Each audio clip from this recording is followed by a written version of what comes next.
Hi guys, ഈ ക്ലാസ്സിൽ IPCയുടെ ഒരു ചെറിയൊരു ഇൻട്രൊഡക്ഷനും അതുപോലെ തന്നെ IPC എന്ന് പറയുന്ന ആ ഒരു നിയമത്തിൽ നിന്ന് എക്സംഷൻ കിട്ടുന്ന ആരൊക്കെയാണെന്നാണ് ഞാൻ ഈ ക്ലാസ്സിൽ പറയാൻ പോകുന്നത്. A person who enjoys immunity, ആരൊക്കെയാണ് ഇമ്മ്യൂണിറ്റി കിട്ടുന്നത് എന്നുള്ള രീതിയാണ് ഞാൻ ഈ ക്ലാസ്സിൽ പറയാൻ പോകുന്നത്. സോ ആദ്യം തന്നെ IPCയുടെ ഇൻട്രൊഡക്ഷനെ കുറിച്ച് പറയാം. ഇന്ത്യൻ പീനൽ കോഡ് ഒരു സബ്സ്റ്റാൻഷ്യൽ ലോ ആണെന്ന് പറഞ്ഞു, അത് നമ്മൾ കഴിഞ്ഞ ക്ലാസ്സിൽ പറഞ്ഞാണ്. അതുപോലെ തന്നെ father of Indian penal code ഞാനത് പറഞ്ഞില്ല. Father of Indian penal code Lord Thomas Macaulay. Lord Thomas മക്കാളെയാണ്, ബ്രിട്ടീഷ് പ്രഭുവാണ്. ലോർഡ് തോമസ് ബബിംഗം മക്കാളെയാണ് ശരിക്കും പറഞ്ഞു കഴിഞ്ഞാൽ ഇന്ത്യൻ പീനൽ കോഡ് ഡ്രാഫ്റ്റ് ചെയ്ത ആൾ. സോ ഫാദർ ഓഫ് IPC എന്ന് ചോദിക്കുമ്പോൾ ഇന്ത്യൻ പീനൽ കോഡിൻ്റെ ഫാദർ ആണെന്ന് ചോദിക്കുമ്പോൾ ലോർഡ് തോമസ് മക്കാളെയാണ്. ഓക്കെ, ഇനി it was enacted in the year 1860. Indian penal code enact ചെയ്ത വർഷം 1860-ലാണ്. 1860-ലാണ് ഇന്ത്യൻ പീനൽ കോഡ് എനാക്ട് ചെയ്ത്. It was came in to force on 1862. Indian penal code came in to force, അതായത് നിലവിൽ വന്നത് 1862 മുതലാണ് എന്നുള്ള കാര്യം ഓർത്തു വയ്ക്കുക. ബ്രിട്ടീഷുകാരുടെ കാലത്ത് തൊട്ടുള്ള ഇന്ത്യയിലെ ഏറ്റവും വലിയ ക്രിമിനൽ ലോയാണ് IPC, Indian penal code. Indian penal code. So ആദ്യത്തെ ലോ കമ്മീഷൻ്റെ ചെയർമാൻ, അതായത് ബ്രിട്ടീഷ് ഇന്ത്യയുടെ ആദ്യത്തെ ലോ കമ്മീഷൻ്റെ ചെയർമാൻ ആരെന്ന് ചോദിക്കുമ്പോൾ തോമസ് മക്കാളെയാണ്. തോമസ് മക്കാളെ എഴുതിയ ആ ഒരു ഡ്രാഫ്റ്റ് എഴുതിയ ആ ഒരു കാര്യമാണ് ഇന്ത്യൻ പീനൽ കോഡ് എന്നുള്ള കാര്യം ഓർത്തു വയ്ക്കുക. അത്രയാണ് നമ്മൾ ഇന്ത്യൻ പീനൽ കോഡിനെ കുറിച്ച് ഒരു ഇൻട്രൊഡക്ഷൻ പോലെ പറയാനുള്ളൂ. ഇനി രണ്ടാമത്തെ കാര്യമാണ് persons who enjoy immunity. The Indian penal code is applicable to all person both citizens and foreigners. Indian penal code സിറ്റിസൺസിനും അതുപോലെ തന്നെ ഫോറിനേഴ്സിനും ആപ്ലിക്കബിൾ ആണ്. It is an offence committed within India. To this general rule there are certain exemptions. അതായത് foreigners ആണോ പോലും ഇന്ത്യയിൽ വെച്ചിട്ടാണ് ആ ഒരു ആക്ട് കമ്മിറ്റ് ചെയ്യുന്നതെങ്കിൽ അവർ IPCയുടെ ഐഡിയിൽ ലേബിളാണ്. അതാണ് നമ്മൾ പറഞ്ഞു വരുന്നത്. Indian penal code is applicable to all persons both citizens and foreigners if the offence is committed within India. Indian ടെറിട്ടറിയുടെ ഉള്ളിൽ കിടന്നിട്ടാണ് ആ ഒഫൻസ് കമ്മിറ്റ് ചെയ്തെങ്കിൽ he is liable. If he is a foreigner or he is an Indian citizen, foreigner ആണെങ്കിലും Indian citizen ആണെങ്കിലും he should be liable under IPC എന്നാണ് പറയുന്നത്. ഇനി ഈ ഒരു നിയമത്തിന് അല്ലെങ്കിൽ ഈ ഒരു പ്രൊസീജിയറിന് ചില എക്സംഷൻസ് ഉണ്ട്. To this general rule there are certain exceptions. ഒന്നാമത്തെയാണ് പ്രസിഡന്റ് ആൻഡ് ഗവർണർ.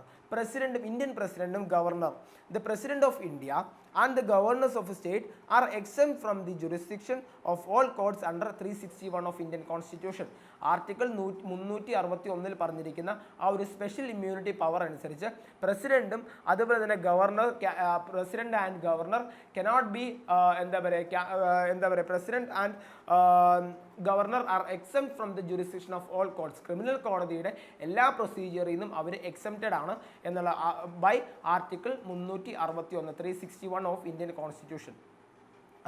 അത് പ്രസിഡന്റ് ആയതുകൊണ്ട് കൊടുക്കുന്ന, അതായത് ഇന്ത്യൻ പ്രസിഡന്റും ഗവർണറും എന്നുള്ള ആ ഒരു പൊസിഷൻ, അവർക്ക് കൊടുക്കുന്ന ആ ഒരു ഭരണഘടനാപരമായ പൊസിഷൻ, ആ പൊസിഷന് കൊടുക്കുന്ന റെസ്പെക്റ്റ് ആണ് നമ്മളിവിടെ റിഫ്ലക്ട് ചെയ്യുന്നത്. Okay, so persons who receives immunity എന്ന് പറയുന്ന ആദ്യമായിട്ട് കിടക്കുന്ന സെക്ഷനാണ്. ഗവർണറും പ്രസിഡന്റും ക്രിമിനൽ ജുറിസ്ഡിക്ഷനിൽ നിന്ന് എക്സംപ്റ്റഡ് ആണ് according to article 361 of Indian constitution.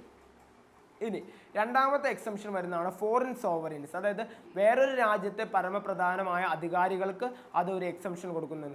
Foreign sovereigns are not amenable to the criminal law or civil jurisdiction of Indian courts. Indian കോടതിയുടെ സിവിൽ നിയമമോ അതുപോലെ തന്നെ ക്രിമിനൽ നിയമങ്ങളോ ആർക്ക് ബാധകമല്ല? ഫോറിൻ സോവറിൻസിന് ബാധകമല്ല. They are completely immune from the jurisdiction of Indian courts by virtue of public international law.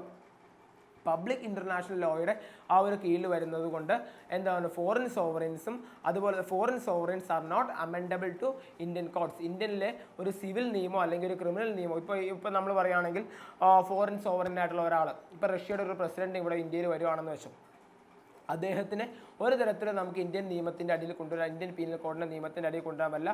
Because he is A sovereign of another country. വേറൊരു രാജ്യത്തിൻ്റെ ഒരു പരമപ്രധാനമായ ഒരു അധികാരിയാണ് അദ്ദേഹം. സോ പബ്ലിക് ഇൻ്റർനാഷണൽ ലോയിലെ ക്ലോസ് അനുസരിച്ച് അദ്ദേഹം എക്സംപ്റ്റഡ് ആണ് ഇന്ത്യൻ പീനൽ കോഡിൽ നിന്ന്. ഓക്കെ, അടുത്ത് മൂന്നാമത്തെ കാര്യമാണ് ambassadors and other diplomats agents. അംബാസിഡേഴ്സും അതുപോലെ തന്നെ വേറെ ചില ഡിപ്ലോമാറ്റ് ഏജൻസും. No criminal proceedings are not No criminal proceedings can be initiated against them in India for the offences committed them while they are in Indian territory. Indian ടെറിട്ടറിയിൽ ജീവിക്കുന്ന സമയത്ത് അവർക്ക് എന്ത് ചെയ്യണം, ഒരു ക്രിമിനൽ പ്രൊസീഡിങ്സിനും ഇല്ല. ഒരു ക്രിമിനൽ പ്രൊസീഡിങ്സും ഡിപ്ലോമാറ്റ്സും അതുപോലെ തന്നെ അംബാസഡേഴ്സിനും എതിരെ നമുക്ക് മൂവ് ചെയ്യാൻ പറ്റില്ല എന്നുള്ള കാര്യം ഓർത്തു വയ്ക്കുക.